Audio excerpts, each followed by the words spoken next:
My wife, Madeline Sorkin, and I lost about 7 people to alpinism and rock climbing, both snow sports and rock sports in that summer. And it really rocked Madeline. And she, in order for her to process all of that loss and grief, she really had to go outside of the climbing community to find, support and processes to help her integrate. And ideally, she would have stayed more within the climbing community to be able to work through that grief and that loss with her peers who are also going through very similar losses. That was the inspiration to create the Climbing Grief Fund. And as she was describing the Climbing Grief Fund, as a filmmaker and a storyteller, I was just getting all of these ideas about how we could start to destigmatize the conversation in the climbing community. And that's when the idea for the interviews came to mind, that it would be helpful to just simply record people's own experiences in the most neutral and non-judgmental way as possible and just share them in full. And then as we were doing the interviews, it occurred to me that people were talking about very similar themes. And so it just started making a lot of sense to bring those voices together, to have them speak together in a short film. How challenging did you find exploring the complexity of grief?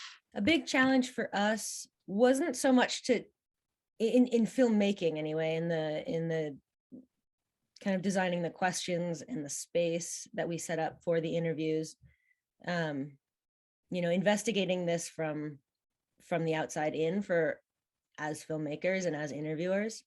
I think the challenge came in neutralizing the space and the questions so that people's own experiences can come out with value, and really try to withhold our desire to steer it in directions that we're projecting onto people. The footage that you have, it comes across as very raw. Was there things that you decided not to use in the end?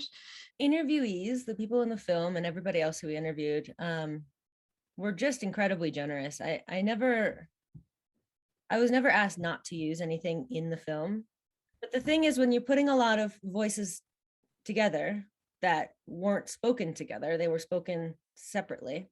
When you put them together and you take sound bites from each and you start to, arrange them and mix them up, everybody's soundbite then starts to impact everybody around them. When somebody speaks about an experience they have and it takes 3 seconds, and then somebody else speaks about an experience they have, suddenly what I realized was the viewer takes them in as the same experience and links them together as one moment.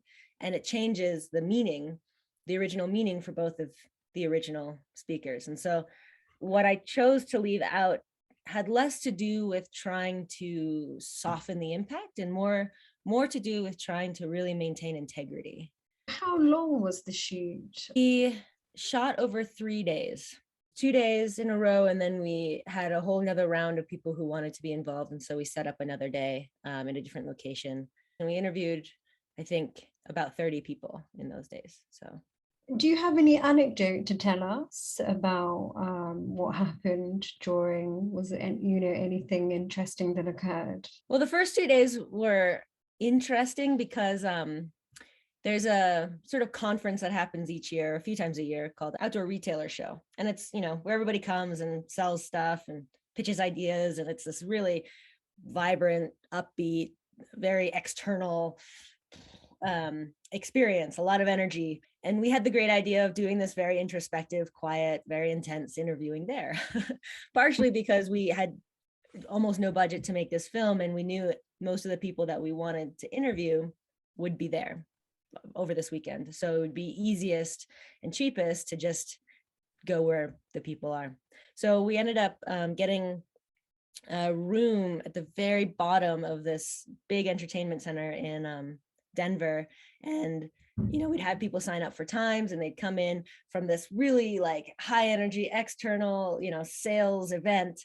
And then we'd have them come into this dark room. We had Gregory Alan Isaacoff playing and, calm music with a therapist present. And I think it was challenging for some people and it was comical for others. It was just this very conflicting environment that we were making. Can you tell us more about the technical aspects of the movie? Yeah, I mean, it's a shoestring movie for sure. I roped my sister, who's a photographer, for mostly into this, and so I threw her into cinematography really fast. She was my B camera.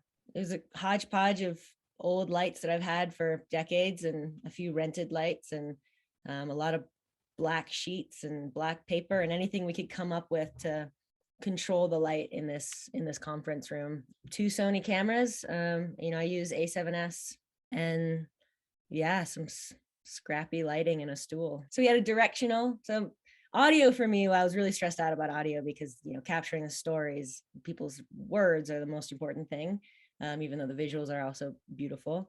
So I had a directional, a lav mic on them, super low down on their chest so we wouldn't see it. And then I think I strung another lav mic here as a boom, which I'd never done before, but actually worked remarkably well. So we had this sort of like hanging little lav. And is it found footage that you're using, or this is footage that you made over the process of years ago?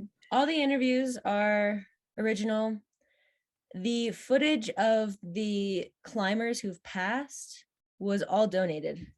I put a call out to everybody that I know, and the climbing community is very small. The climbing filmmaking community is even smaller. So if we're speaking of them in the film, if we're hearing their name, if a story is referencing those people, even if we don't hear their name, I really wanted to honor that with showing the face and naming and acknowledging those people. So big contribution list in this film. I mean, I made the film almost by myself, but in the same way, I feel like this was the most community made film I've ever done. When you sort of started your journey with climbing, and where it's kind of taken you, because it seems to be a very exhilarating world. But obviously this film in particular shows how dangerous that can be.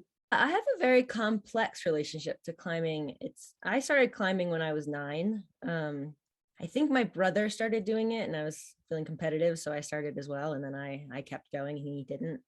For me, climbing has been something that my body's been doing for, it's the thing I've done the longest in my life.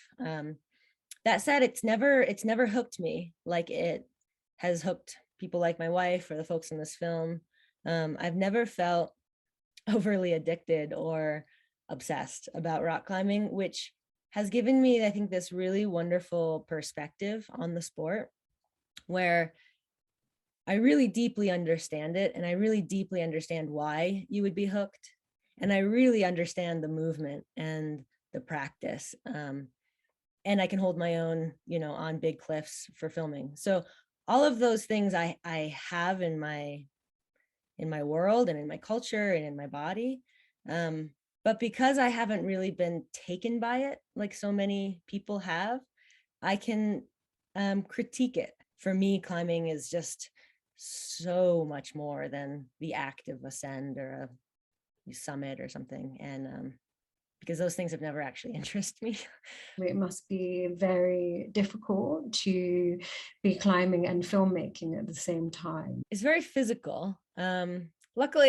Luckily when I'm filming, I'm never rock climbing. I'm always, when you film climbing, you're hanging on ropes and you're rappelling and ascending ropes. So I'm never climbing on rocks. I'm just having to get up and down vertical ropes. The movement is obviously much simpler, which is great because I have a lot of equipment hanging off of me and it's all very expensive. So I would not want to be rock climbing with all of that. Can you tell us a little bit more about your previous projects? I made 3 different climbing films before this and a few other non-climbing films, more artistic documentaries. But on the topic of climbing and climbing films, my first film was called The Honeymoon is Over. The Honeymoon is Over was really the first rock climbing film that I made. And it was when my current wife and I had just started dating. She was projecting this climb on Long's Peak on the Diamond. And I hadn't shot any rock climbing up until then. I had been making films for about 4 or 5 years, but hadn't combined the skills that I have of rock climbing and cinematography yet. So I asked if I could just go with her and, rappel off the top of the diamond and see how I liked it and see if I could shoot climbing. And I just did that with her all summer. I think I went up there 10 times or 11 times with her, and just shot her all summer, and I really enjoyed it. And she ended up sending, so her sponsors asked if I could make a film. And so that sort of just happened pretty organically. And I really enjoyed the process. I thought it was beautiful. And I thought there was, like you say, a ton of metaphor in rock climbing, and a lot of access to something that's unique about being human. So Madeline and I ended up going to Wadi Rum the next year and making a film there about putting up a really hard route with 2 of our friends. And then Speak to Me Softly was with a different climber, Jenny Abeg. And that was a short film that she approached me to make with her, just about fear, like just about the trying to get into what we do with fear while climbing. Can you tell us, what are some of the most interesting places it has taken you to? Yeah, it's such a gift to be able to make adventure film. I just got back from starting a film in the Canadian Arctic, actually, and I think that is one of the most incredible places I've been. Tell us about your new projects that you're working on. It's very much still in the beginning of production. That trip I took was really a reconnaissance mission, just to understand the place and to start to discover the story with my friend Noel. So that one should hopefully be coming out in 2023 if all goes well. It's a combination of elder voices and elder stories influencing Noel and how he lives and how he expresses his traditional culture and philosophy and skills today, and how he's appropriated them for modern life and for a positive future. I'll be making another short film as well about my wife, who's gonna return to the diamond and actually climb a slightly harder route this year. So I'll be shooting that as well. And I have some really interesting creative ideas for that, but we'll see if I'll be able to get them off the ground. But hopefully that one will also come out in 2020. I'm going back to shorts. I just finished my first feature this year, and I'm happy to return to shorts. So can you tell me the kind of issues that you face as an independent filmmaker? I have really struggled with distribution. I've built my company, my career, my filmmaking on really scrappy filmmaking, which means that I can produce a lot on a little. I'm always trying to make a budget that feels abundant, and sometimes I succeed and sometimes I don't. But I feel like I'm good at making a film with what I have.